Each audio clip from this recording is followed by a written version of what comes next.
नमस्कार। मेहनत रंग ज़रूर लाती है, हाँ उसमें वक्त ज़रूर लग सकता है, लेकिन जो भी कलाकार पूरी निष्ठा और ईमानदारी के साथ अपनी कला के प्रति समर्पित रहता है उसका परिणाम भी सुखद होता है, ये गारंटेड है। यही सोचकर हर कलाकार अपनी कला के प्रति पूरे समर्पण की भावना रखता है। उसके कार्य को अगर सराहा जाए, प्रोत्साहन मिले तो उसकी डेडिकेशन में और भी बढ़ोतरी होती है। अस्तित्व, भाषा, संस्कृति और विरासत के आज के अंक में आपकी मुलाकात करवाएंगे एक ऐसी ही शख्सियत से जो रंगमंच के प्रति पूरी तरह से डेडिकेटेड है। कितनी ही प्रस्तुतियों से आप सभी को अपनी अदाकारी से मोहित कर चुके हैं। संगीत नाटक अकेडमी से पुरस्कृत अनिल टिक्कू।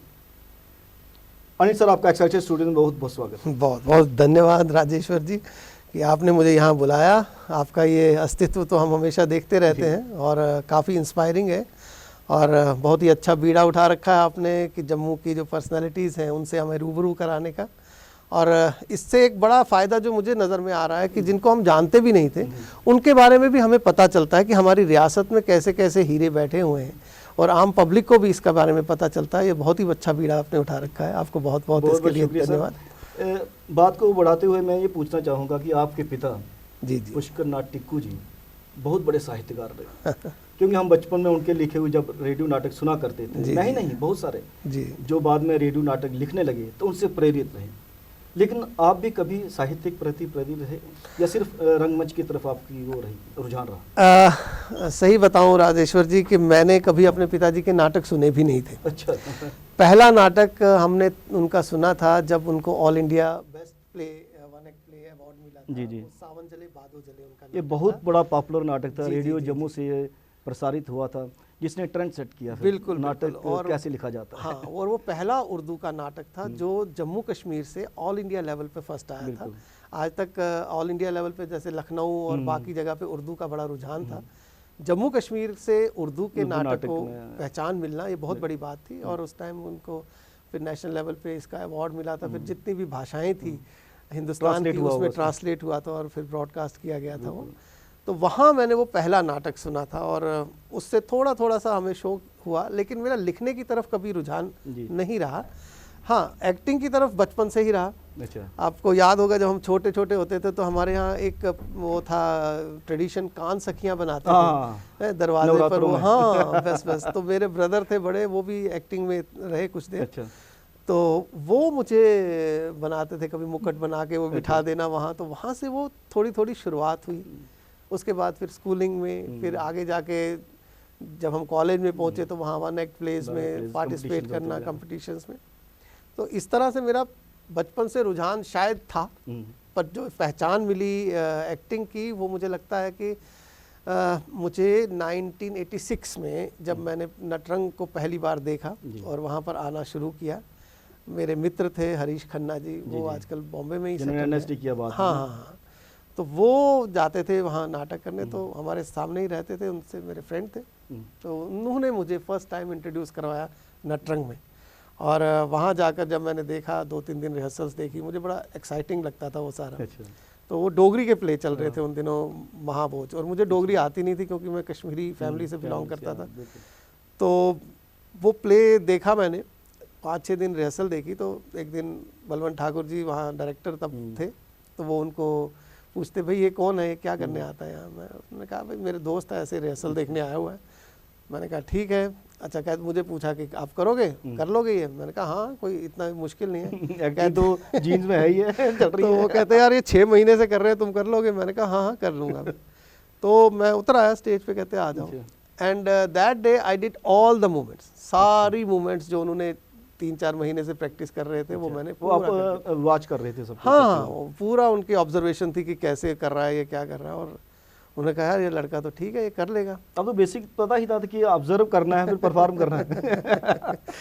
सो वहाँ से फिर शुरुआत हुई मेरी। और उन दिनों वो महाभोज नाटक की तैयारी चल रही थी। बहुत बड़ा नाटक था, मनु भंडारी जी का नाटक, जिसने एक तो बाबा जी, तो फिर महाभोज, फिर तो बहुत नाटक आए नटरंग, जिसने नटरंग को एक नेशनल का इंटरनेशनल लेवल पे एस्टैब्लिश किया। बिल्कुल बिल्कुल। तो वहाँ से फिर अच्छा डोगरी की प्रॉब्लम, फिर कहते आपको डोगरी नहीं आती। फिर मुझे याद है हमारे सीनियर एक्टर्स वहाँ हुआ करते थे, शिव जी, शिव दत्त जी, हमारे शिव शास्त्री, हाँ ना, शिवदत्त जी होते थे, ये इसके अब तपेश्वर है ना, हाँ तपेश्वर उनके के पापा, फादर। ठीक है, हाँ, ठीक है, ठीक है। वो हम उनको तो मेहता साहब ही हम बोलते थे, क्योंकि वो मेहता का रोल करते थे बाबा जित्तो में। तो उन्होंने फिर विद्याभूषण थे, विजय भट्ट जी थे, वो थे कश्मीरी लेकिन डोगरी बड़ी अच्छी बोलते थे, कहते मैं इसको सिखा दूंगा डोगरी। तो धीरे धीरे फिर एक लाइन मिली, फिर उसको प्रैक्टिस करते करते बोला ही नहीं जाता था, पर धीरे धीरे फिर आगे चल के मैंने डोगरी को बहुत ही ज़्यादा अपनाया, और आजकल तो डोगरी के प्लेस करते हैं मतलब यहाँ के ठेठ डोगरे उतनी डोगरी नहीं बोलते होंगे जितनी आपने जितने भी नाटक नटरंग के साथ किए, वो ना केवल क्षेत्रीय स्तर पे, राष्ट्रीय स्तर पे, नेशनल फेस्टिवल्स में, इंटरनेशनल लेवल पे भी हुए, और भाषा कभी भी आड़े नहीं आई, क्योंकि आपने सारे वो नाटक डोगरी में ही किए। तो ये कलाकार की बहुत बड़ी बात है। और आपको जिस तरह से फिर जम्मू एंड कश्मीर में एज एक्टर, मुझे लगता है कि संगीत नाटक अकेडमी का फर्स्ट अवार्ड एज एक्टर मिला। जी जी, आज तक नहीं मिला। ये डोगरी के लिए भी एक सौभाग्य या ऑनर की बात है, बहुत बड़ी बात है कि डोगरी नाटक करने वाले एक्टर को संगीत नाटक अकेडमी का अवार्ड मिला। बिल्कुल बिल्कुल। और राजेश्वर जी, मैं बताऊं कि हमारे ये संगीत नाटक अकादमी अवार्ड अलग अलग फील्ड्स में मिलते हैं, जैसे आपको मालूम ही है, मतलब फोक में भी मिलता है, देन आपके कंटेम्प्रेरी थिएटर में मिलता है, म्यूज़िक में है, डांस में है। म्यूज़िक और डांस में हमारे यहाँ जो क्लासिकल है उसमें कभी नहीं आ पाए हम लोग नेशनल लेवल तक, हालांकि हमारे यहाँ बहुत अच्छे आर्टिस्ट हैं, लेकिन वहाँ तक compete नहीं कर पाए। हाँ, फोक में हमारे यहाँ काफ़ी अवार्ड्स मिले म्यूज़िक में, फोक आर्टिस्ट के, क्योंकि वो रीजनल बेस्ड होते हैं। इसी तरह एक्टिंग और डायरेक्शन जो है ना, ये नेशनल बेस्ड है, क्योंकि डायरेक्टर जो है सारे देश में से चुने जाते हैं, उनमें से एक या दो डायरेक्टर्स को चुना जाता है। इसी तरह एक्टिंग में भी सारे देश में से 2 या 3 लोगों को चुना जाता है, तो उसमें बड़ा कंपटीशन रहता है। डायरेक्शन में फिर डायरेक्टर्स 50 होंगे, लेकिन उनके नीचे एक्टर्स तो हज़ारों हैं। उनमें compete करना मुझे लगता है बहुत मुश्किल काम था, और मैं खुद हैरान था कि यार कैसे हो गया ये सब। और सब मुझे लगता है कि आप जब एक कंसिस्टेंसी के साथ काम करते रहते हैं और उसे छोड़ते नहीं हैं, तो मुझे लगता है उसका रिवार्ड आपको कहीं ना कहीं मिलता है, और कोई देख रहा होता है। आपकी श्रीमद् भगवद गीता में लिखा हुआ है कि आप कर्म करो, फल की चिंता मत करो। जो आपका कई वर्षों का जो कर्म था वो रंग लाया। और मैंने आपको बताऊं राजेश्वर जी, मैंने जब से स्टार्ट किया ना, तब से लगातार आई एम ऑन स्टेज। मैंने अब ये कोविड के दौरान थोड़ा सा बंद हो गया स्टेज करना हमारा, लेकिन कोई ऐसा साल नहीं गया जिसमें हमने नाटक नहीं किया, और लगातार मैंने किया। जी जी, और हजारों शोज।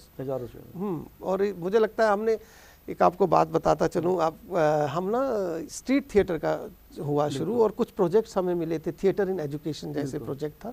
ये बहुत बड़ा कंसेप्ट है कि बहुत ज़्यादा, और मुझे लगता है इतना बेनिफिशियल रहेगा ये आगे, अगर स्टूडेंट ये इम्प्लीमेंट हो गया। अभी शुरू कर रहे थे वो, पता नहीं यहाँ क्या आगे अड़चने आ रही हैं, लेकिन ये मुझे लगता है कि होना चाहिए। और उस थिएटर इन एजुकेशन की वजह से जो हम नुक्कड़ नाटक तैयार करते थे कि एजुकेशन क्यों इम्पोर्टेंट है, उसका अवेयरनेस के लिए पूरे जम्मू के हर एक गांव में जा जाकर हमने ये नाटक किए हैं, और हज़ारों शोज।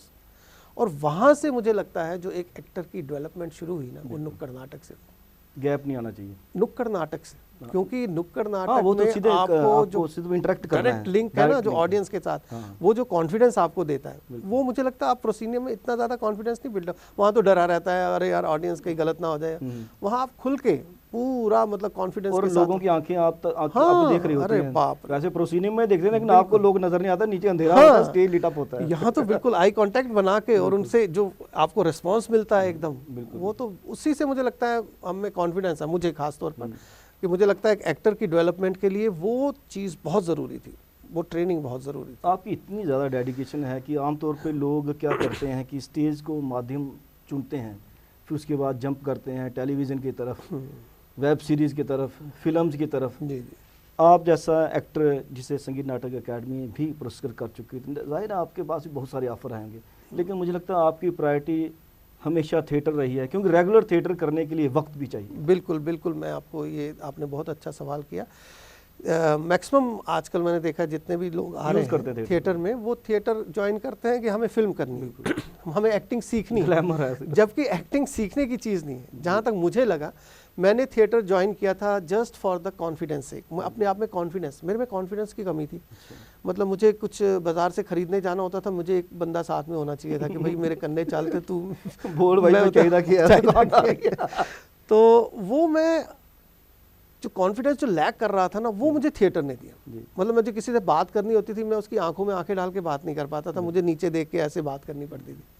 तो Nervousness वो रहती हाँ है। उस ये जो थिएटर ने मुझे वो कॉन्फिडेंस दिया ना, उस वजह से मैं इसको और करता गया क्योंकि लाइफ में मुझे आगे चलकर ये बहुत से फील्ड्स में फ़ायदेमंद हुआ। इसीलिए थिएटर ने एजुकेशन को बढ़ावा दिया बहुत जा रहा है। ज़रूरी है सर। आप जब मैं इंटरव्यू देने कहीं जाता था, मतलब हम तो बोल ही नहीं पाते थे, लेकिन आज की डेट में आप मुझे एक्सटेम्पर बोलिए कि मैं 1 घंटा तक बोलता रहूं और मैं बोलता जाऊं, क्योंकि ये थिएटर है जो आपको ये कॉन्फिडेंस देता है। और मुझे लगता है कि थिएटर को जो लोग एज एक्टिंग सीखने का जरिया या वो सोचते हैं कि हम जाके एक्टर बन जाएंगे, उसको ना लेकर अगर पेरेंट्स नहीं पेरेंट्स भी अगर अपने बच्चों को थिएटर में डालेंगे तो उनको डालना चाहिए उसको एक बेहतर इंसान बनाने के लिए। मतलब इट्स ए डिसिप्लिन एक्टिविटी जहाँ की उसका ओवरऑल पर्सनैलिटी डेवलपमेंट होती है। जबकि हम लोग सोचते हैं बस यहाँ एक्टिंग है, एक्टिंग नहीं है। वो तो आप जानते हैं ग्लैमर को मद्देनजर रखते हुए बच्चे एंटर करते हैं थिएटर में। समझ नहीं है ना, थिएटर की समझ नहीं है कि थिएटर हम क्यों कर रहे हैं। मुझे बात समझ नहीं आई कि जैसे कहना नहीं चाहिए, बहुत से थिएटर ग्रुप यहाँ पे ऑर्गेनाइजेशन काम कर रही हैं, बहुत अच्छा काम कर रही हैं, लेकिन एक टीम डेवलप करना बहुत बड़ी बात रहती है। बिल्कुल। तो टीम की दिक्कत आ जाती है। एक प्ले के बाद आर्टिस्ट निकल जाते हैं, फिर दूसरे आर्टिस्ट पकड़ने पड़ते हैं, दोबारा सेम मेहनत करनी पड़ती है। बिल्कुल होता है। नटरंग के पास ऐसी कौन सी जन्म घुट्टी है कि लगातार उनके साथ जुड़े हैं, वो जुड़े रहना चाहते हैं, और भी लोग जुड़ते हैं, और आप इससे बेहतर, आपसे बेहतर और कोई बता नहीं सकता कि आप शुरू से जुड़े हुए। देखिए सर, मैं राजेश्वर जी आपको बताऊं कि एक चीज़ जो मुझे वहाँ अच्छी लगी थी वो थी डिसिप्लिन। काम के प्रति जो आपका डिसिप्लिन वहाँ पर है, वो मुझे बाकी जगहों पे शायद उसकी कमी हो, इस वजह से लोग ना टिके हों। लेकिन एक चीज़ थी कि जो इंसान कुछ सीखना चाहता है उसके लिए वहाँ पर बड़ा कुछ है। एक तो प्लेटफॉर्म बहुत बड़ा है, इनके लिंक्स बहुत दूर दूर तक है, पूरे नेशनल और इंटरनेशनल लेवल पे इनको जाना जाता है, अगर कहा जाता है तो जी कर रहे हैं। और देखिए यहाँ पर रहकर मुझे मौका मिला देश के बेहतरीन डायरेक्टर्स के साथ काम करने के लिए, क्योंकि सॉरी, इनका था फोर्ड फाउंडेशन का एक प्रोजेक्ट था जिसमें कि इंडिया के टॉप मोस्ट डायरेक्टर्स मिलके काम करेंगे, उनकी टीम्स भी मिलके काम करेंगे। तो उसमें हमें मतलब बेहतरीन डायरेक्टर्स के साथ, बंसी कोल जी हैं, हॉटमैन डिसूजा है, प्रबीर गुहा है, कुतुपी पतरई से अपने दिग्गज जितने भी थे उनके साथ काम करने का मौका मिला।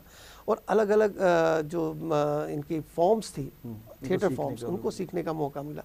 वो आप कहीं और रहकर नहीं सीख पाते। मतलब अगर हाँ आपको या उसके लिए एनएसडी जाना है या आपको कहीं और जम्मू से बाहर जाकर वो सीखने का कोशिश करनी पड़ती, लेकिन यहाँ रहकर आपको जब सब चीज़ें मिल रही हैं तो कोई उसे छोड़कर क्यों जाए। बिल्कुल। तो ये एक बड़ा बेनिफिट था कि इससे बड़ा प्लेटफॉर्म कहीं नहीं मिला हमें काम करने के लिए। तो इसलिए मुझे लगता है कि मैक्सिमम लोग जो जानते थे थिएटर को कि मतलब एक ही जगह और मुफ्त में मिल रहा है, कोई पैसा नहीं देना है, तो वो बड़ी चीज़ है। क्योंकि बाहर हम कदर नहीं करते ना इन चीज़ों की। बाहर आप जाइए, आपको कितने हज़ारों डॉलर्स खरीदने गए सब। अभी एक मेरे फ्रेंड आया है, उसका बेटा आया था बॉम्बे से ही, वो मुझे बता रहा था कि मैंने 5 लाख रुपए अभी तक खर्च दिया है इसको एक्टिंग का शौक है। मैंने कहा यार इसको यहाँ भेज दे। अब उसको मैंने नटरंग में लाया हुआ है कुछ दिन के लिए। मैंने कहा 1-2 महीने यहाँ देख। तो नटरंग से बहुत सारे एक्टर जो वाकई जाना चाहते थे बॉलीवुड में, वो गए भी, उन्होंने नाम भी गए भी, हाँ कर रहे हैं, अच्छा काम कर रहे हैं। सर मैं आपसे एक चीज़ पूछना चाहता हूँ कि जैसे रेडियो में हम नाटक करते हैं तो रेडियो एक्टर को सपोर्ट करता है ऑडियो, जो इफेक्ट्स होते हैं, बिल्कुल, तो उससे एक्टिंग और भी निखर के आती है। तो एक्टर का इतना कमाल तो रहता है, कह नहीं सकते, लेकिन क्योंकि सपोर्ट उसको म्यूज़िक की पूरी मिल रही होती है। इसी तरह से वेब सीरीज़ हो गई या टेलीविज़न हो गया, सैड अगर एक्टिंग कर रहा है बंदा, पीछे से सैड म्यूज़िक भी चल रहा है, तो वो सपोर्ट इम्प्रेशन अलग से पड़ता है। थिएटर में सिर्फ एक्टर ही नज़र आता है, चेंज ओवर में सिर्फ म्यूज़िक इस्तेमाल होता तो होगा। थिएटर तो है ही एक्टिंग का फील्ड, और थिएटर को तभी तो कहते हैं complete art. Music, dance, drama, तीनों चीज़ इसे मिश्रण है। और थिएटर में म्यूज़िक का बहुत ही एक आप कहें इम्पैक्ट रहता है, मगर मुझे जो लगता है कि जहाँ एक्टर खुद म्यूज़िक क्रिएट करता है, खुद आवाज़ों से, अपने हमिंग से या अपने कॉयर से जो हम इकट्ठे मिलके एक कोरस में गाते हैं, उससे जो इम्पैक्ट आता है वो मुझे लगता है बैकग्राउंड म्यूज़िक से 1000 टाइम बेटर है। हमने अभी नाटक जैसे गुमाई किया तो उसमें जब हमारा लाइव म्यूज़िक चलता था, सिंगर्स लाइव होते थे, म्यूजिशियंस लाइव होते थे और हम सब गाते थे। या इवन महाभोज में मतलब साथ उसमें तो म्यूज़िक भी नहीं था, लेकिन अपनी आवाज़ से जो मेलोडी क्रिएट करते थे वो तो पूरे लोगों ने मानी, पूरे देश भर ने महाभोज को सराहा ही इसीलिए कि वो टेक्निकली इतना साउंड था, ना उसमें कोई सेट, ना उसमें कोई कॉस्ट्यूम्स, मतलब एक कोरस ड्रेस पहन के और सारा म्यूजिक आर्टिस्टों के द्वारा क्रिएट किया गया, वो इम्पैक्ट है, दैट इज द ओरिजिनलिटी। वो जो है वो फेक चीजें हैं, जो बैकग्राउंड म्यूजिक है वो दैट आर स्टूडियो में रिकॉर्ड हो बिल्कुल रही बिल्कुल है, बिल्कुल लाइव नहीं है वो चीज। तो फेक चीज आपको पता है ज्यादा देर टिक नहीं पाती, जो ओरिजिनल चीज है वो रहेगी। इसी वजह से मैं अभी भी इनको, जब भी हम थिएटर करते हैं तो मैं कहता हूँ अपने रूट्स से जुड़िए, रूट्स की चीज़ों को लाइए। ठाकुर साहब का मुझे मालूम है कि उनके प्लेस नेशनल या इंटरनेशनल लेवल पे इसलिए सर्वाइव किए क्योंकि वो रूट से जुड़े हुए थे, उन्होंने अपने फोक को ज़्यादा प्रेफरेंस थी देन मॉडर्निज्म। मैं वही कहना चाहता था कि जैसे हम अस्तित्व की बात करते हैं, उसके भाषा जुड़ी है, आपकी संस्कृति जुड़ी है, विरासत जुड़ जाती है। नटरंग ने जो भी कार्य किया, जिसमें आपने सारे की कैरेक्टर्स उन प्लेस में निभाए, उसमें हमारा फोक नज़र आता है, संस्कृति नज़र आती है, विरासत नज़र आती है। किसी और की विरासत को अगर यहाँ पे हम मंचित करते भी हैं वो इम्पैक्ट नहीं पड़ता, और साथ में जो हमारा कर्तव्य है, बेसिक जो हमारी ऑब्लिगेशन भी होनी चाहिए, वो भी हम परफॉर्म नहीं कर पाते। बिल्कुल बिल्कुल, वो तो है। देखिए, अपने कल्चर को बढ़ावा देना, अपने कल्चर को प्रमोट करना, ये हमारी सबसे बड़ी जिम्मेदारी रहती है। और एक आर्टिस्ट होने के नाते मुझे लगता है कि हमें हर फील्ड पे अपने कल्चर को प्रमोट करना चाहिए, जो कि यहाँ लोग लैक करते हैं। मुझे लगता है कि हम अपने कल्चर को प्रेफरेंस नहीं देते। यहाँ पर आप देखिए, पंजाब का कल्चर बहुत ज़्यादा है। मैं नहीं कहता हूँ कोई भी कल्चर बुरा है, लेकिन आप अपने कल्चर को पहले रखिए, बाकी कल्चर को दूसरे नंबर पे, तभी हम ग्रो कर पाएंगे। मुझे लगता है हमारे यहाँ इतने अच्छे सिंगर्स हैं, इतने अच्छे म्यूजिशियंस हैं, और हमारा फोक इतना पावरफुल है। आप हमारी पाख देखिए, हमारी कारकें देखिए, इतनी पावरफुल हैं, उसको पता नहीं क्यों लोग बढ़ावा नहीं देते। जी स्लो है बड़ा, इसमें मज़ा नहीं आता, लेकिन स्लो में एक अपना एंजॉयमेंट है। आप लद्दाख का देखिए कल्चर कितना स्लो है, आपने लेकिन इंटरनेशनल लेवल पे चल रहा है। आपने वहाँ पे जाके थिएटर में बैठ के अगर आप एक्सपेक्ट करते हो कि मैं डिस्को देखूँ, जैज देखूँ, ये देखूँ, वो थिएटर अलग चीज़ है। वेस्टर्न लोगों को देखिए ना, वो उनसे बेटर कौन करेगा, वो तो उनका कल्चर है। लेकिन वो जब थिएटर करते हैं, वो थिएटर में फिर वो कंप्रोमाइज़ थोड़ी ही करते हैं। नहीं, अपने कल्चर को तो मैं नहीं समझता कि हमें छोड़ना चाहिए और उसको और बढ़ावा देना चाहिए। और मैं पीछे एक बात चल रही थी तो मैं लोगों को कह रहा था, देखो शादियों में हम डीजे लगाते हैं, ये बाकी सिस्टम, साउंड सिस्टम लगाते हैं, why don't you promote our folk artist? किसी कारखां वाले को बिठा दो यार, कोई कुड वाले को लाओ, वहाँ डांस करेगा, कोई गीतड़ू वाला आएगा, वो करेगा, तो हमारा कल्चर जो है प्रमोट होगा। जैसे देखिए आजकल जो डीजे वगैरह जहाँ पे चलते, शादी वगैरह जो फंक्शन होते हैं, हिमाचली गाने जो है जिन पे बीट्स रहती है, बिल्कुल पॉपुलर होने लगे, जो कि एक सुखद मतलब इंडिकेशन है उस हिसाब से। बिल्कुल, हमारा भी जा सकता है अगर ये इस तरह से लोग उसे प्रमोट करें, और मुझे तो पूरा बिलीफ है इसमें कि हमारा म्यूज़िक बहुत ही स्ट्रॉन्ग है। आपने बात की कि कम कॉस्ट्यूम्स, कम सेट के साथ थिएटर आजकल ज़्यादा विकसित हो रहा है, तो उसे जो डेफिनेशन दी जाती है पुअर थिएटर, है ना, मिनिमम कॉस्ट्यूम्स, क्या ये रिक्वायरमेंट है आज के दौर की? जी, मुझे जो लग रहा है, लगते थे, महीनों लग जाते थे सेट इरेक्ट करने में, उसके बाद, लेकिन उस वक्त फिर नाटक भी महीनों चलते थे। बिल्कुल, यहाँ पे आपको एक ही शो करना है। जी, वही मैं आपके पास आ रहा था कि आजकल कॉस्ट इफेक्टिवनेस बड़ी ज़्यादा हो गई है। थिएटर आपको मालूम है कि मतलब इतना इसमें पैसा नहीं है, और यहाँ पर तो बिल्कुल ही नहीं। बाहर तो फिर भी कमर्शियल थिएटर होता है, लेकिन यहाँ हमारे अभी इतना ज़्यादा कमर्शियल नहीं है थिएटर। हम तो फ्री में भी बुलाते हैं, तब भी लोग बड़ा कम आते हैं। लेकिन मैं ये कहना चाहूँगा, नटरंग का जब भी शो होता था, अभिनव थिएटर जहाँ होता है, पैक्ड रहता है, वहाँ पे बैठने की सीट नहीं मिलती, लोग ऊपर भी जाते हैं बालकनी में भी, और नीचे खड़े भी रहते हैं। वजह यही है ना कि आप क्वालिटी जब लोगों को देंगे तो लोग आएंगे। टिकट बेस पे अभी तक स्टार्ट नहीं हो पाया। वो है कि, लेकिन सेट का मैं आपको बताता चलूँ कि सेट हम लोग इसलिए इस्तेमाल नहीं करते थे क्योंकि हमारे प्लेस ना पूरे ऑल ओवर इंडिया में ट्रैवल करते थे, ट्रैवलिंग प्ले है, और जब ट्रैवलिंग में आप होते हैं तो उस समय सेट की बड़ी प्रॉब्लम रहती है। आपको सेट लेके मूव करना, then you get dependent on those things. Baba ji तो अगर आपने किया तो हाल उठा के जाना, बिल्कुल, हालांकि उसमें इतनी सेट नहीं था बिल्कुल, ये तो प्रॉप्स है ना, प्रॉप्स यू कैन कैरी, लेकिन सेट को लेकर चलना मुझे नहीं लगता कि इतना आसान होगा लोगों के लिए, क्योंकि मैंने देखा यहाँ काफ़ी सारे प्लेस जब हम NSD के करवाते हैं या और कहीं स्टेट से आते हैं तो काफ़ी ह्यूज सेट या तो वो साथ लेके आते हैं या हमें बोलेंगे कि उसको अरेंज करवा के दे दो वहाँ, तो बड़ा मुश्किल हो जाता है वो, फिर आप डिपेंडेंट हो जाते हैं उसके साथ। तो उस चीज़ को ओवरकम करने के लिए मुझे लगता है कि ये बड़ा अच्छा आइडिया था कि हम क्यों ना एक एक्टर की बॉडी का यूज़ करके ही सारी चीज़ें क्रिएट करें। ये एक तो क्रिएटिव भी था और इनोवेटिव भी था। तो आपने हमारा नाटक देखा होगा वो घुमाई, बिल्कुल तो घुमाई में हमने सारे पहाड़ झरने, घुमाई तो इतना टफ नाटक है कि आपने पहाड़ क्रिएट किए पानी लेने के लिए बिल्कुल बिल्कुल झरनों में से गुजरना। और मुझे लगता है audience were getting that idea, बिल्कुल है ना, उसमें कोई मुश्किल नहीं हुई ऑडियंस को समझने के लिए। होकर देखता है, कैप्टिवेट हो जाता है, मोहित हो जाता है। और यही पावर है थिएटर की। यही एक एक्टर की जो बॉडी है, मुझे लगता है उसका कोई अंत ही नहीं है, सीमा ही नहीं है। हम कहते हैं ना कि stage is the limit, but I think कि एक्टर्स की कोई लिमिट ही नहीं है।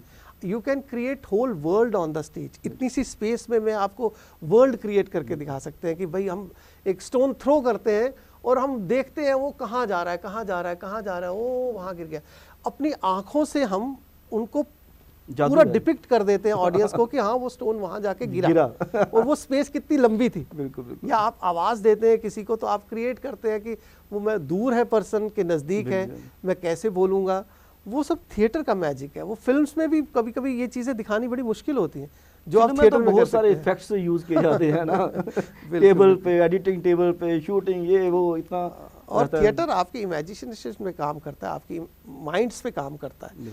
और वो सबसे बड़ी चीज़ है कि आप जो अगर 50 लोग देख रहे हैं आपको, तो हर एक के माइंड में एक अलग अलग फिगर बन रही होती है और हर परफॉर्मेंस दूसरे से अलग सी होती है और हर बार आप एक नई चीज़ पेश करते हैं। यही तो थिएटर की पावर है। यूथ जो इस फील्ड में आना चाहते हैं उसको आप क्या संदेश देना चाहिए? हालांकि आप खुद यंग नज़र आते हैं। नहीं, अब तो देखिए, अब मुझे भी 35 साल हो गए थिएटर करते करते, और मैंने भी यहाँ यंग एज में ही शुरू किया था और शौक़ के तौर पे शुरू किया, लेकिन कब ये धीरे धीरे मेरा पैशन बन गया वो मुझे पता नहीं लगा। और वही मैं यंग यूथ से कहना चाहूँगा कि join theatre, not for going to the films और एक्टिंग के लिए ही नहीं आप ज्वाइन कीजिए, आप थिएटर ज्वाइन कीजिए for your overall personality development. Theatre खाली एक्टिंग नहीं है, थिएटर के साथ जुड़ी हुई बहुत सारी चीज़ें हैं जो आपको सीखने का मौका मिलेगा। आपको एक ग्रुप को कैसे चलाना है, आपको मैनेजमेंट कैसे करनी है, आपको बैक स्टेज पर बड़े सारे ऐसे काम हैं, आपको एक थिएटर शो को कैसे कामयाब बनाना है, उसके लिए क्या क्या टेक्निक्स आपको इस्तेमाल करनी पड़ेंगी। आप, मुझे लगता है कि किसी भी फील्ड में जाएंगे आपको थिएटर ज़रूर हेल्प करेगा अगर आप इनकी सारी टेक्निक्स को लेकर चलें। थिएटर आप ज्वाइन कीजिए, फुल डेडिकेशन से कीजिए। कभी भी ये मत सोचिए कि मुझे खाली एक्टर नहीं बना तो फिर क्या करना है थिएटर करके। थिएटर आपकी ओवरऑल पर्सनैलिटी के लिए बहुत इम्पॉर्टेंट है और मैं आपको दावे के साथ कह सकता हूँ कि आप अपने आप को एक चेंज पर्सनैलिटी ज़रूर महसूस करेंगे अगर आप 2-3 साल लगातार थिएटर करेंगे। ये नहीं है कि आप एक दिन आए, 2 दिन आए, महीना एक थिएटर किया और आप एक कामयाब आदमी बन गए, वैसा नहीं है। थिएटर एक सस्टेनेबल ये जो फील्ड है, इसमें आप धीरे धीरे वक्त के साथ सीखते जाएंगे। जैसे एक चाइल्ड है, बचपन से ABCD सीखता है, फिर करते करते वो बड़े बड़े ऑथर्स की किताबें पढ़ना शुरू करता है और लिखना शुरू करता है खुद, तो वो एकदम नहीं होता है, उसके लिए एक टाइम फेस चाहिए और हर चीज़ के लिए आप जानते हैं कि एक टाइम फेस चाहिए होता है। तो मुझे लगता है कि अगर आप थिएटर में आते हैं तो इसे टाइम दें और फुल डेडिकेशन के साथ दें, तभी ये आपके लिए एक बेनिफिशियरी माध्यम साबित होगा। उम्मीद करेंगे कि जो आपने इतनी महत्वपूर्ण बातें की हैं यूथ उनको एक्सेप्ट करेगा और अपनी ज़िंदगी में डालेगा भी। बिल्कुल बिल्कुल जी। आप एक्सेप्ट स्टूडेंट में आपका बहुत बहुत शुक्रिया। अरे बहुत बहुत शुक्रिया। अस्तित्व के इस अंक में आपने बातचीत सुनी अनिल टिक्कू जी से। उन्होंने कहा कि अगर आप थिएटर ज्वाइन करें तो ये मत सोचिए कि ग्लैमर फील्ड है या आप एक्टर बनना चाहते हैं। सिर्फ दिमाग में एक चीज़ रखिए कि आपने अपनी पर्सनैलिटी भी डेवलप करनी है जो फ्यूचर में बहुत काम आएगी। एक्सेलसियर स्टूडियो से कैमरा पर्सन करण सिंह के साथ राजेश्वर सिंह राजू को आप दीजिए इजाज़त। नमस्कार।